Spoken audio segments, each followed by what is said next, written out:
One of the questions that comes up when you're studying the early chapters of Genesis is the relationship between Genesis 1 and Genesis 2. You have this creation of the entire cosmos that's given in Genesis 1 and 2, and then, according to some, you have an alternative creation account in Genesis 2.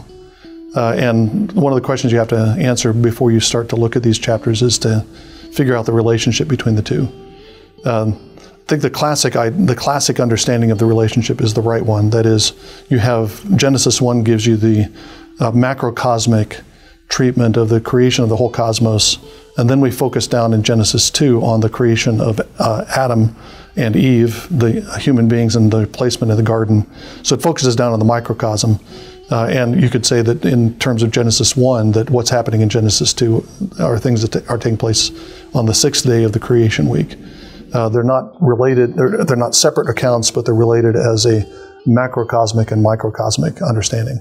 The couple of reasons why people think that they're two different accounts, there are many reasons, but a couple of the reasons are the difference in the name of God that's given.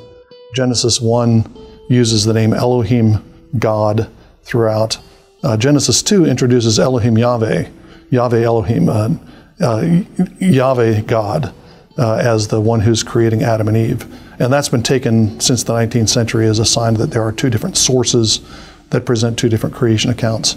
But if you look at those accounts in the light of the entire Pentateuch, the light of the entire Torah, what's happening there is that we have an account of the creation.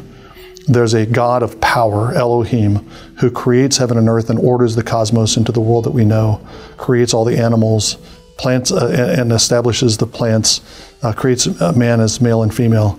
But that God who created everything is Yahweh, the God of Israel. That's the covenant name of God.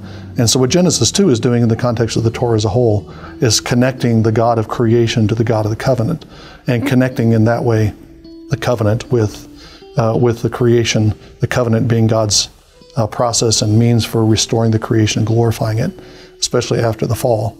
Another reason why people see different accounts is the relationship between Adam and the animals. In Genesis 1, the animals are created prior to human beings. In Genesis 2, it appears that Adam is created first, and then the animals are formed out of the ground. And I think if you look carefully at the terminology that's used, though, it's not a contradiction, and it's not an alternative account.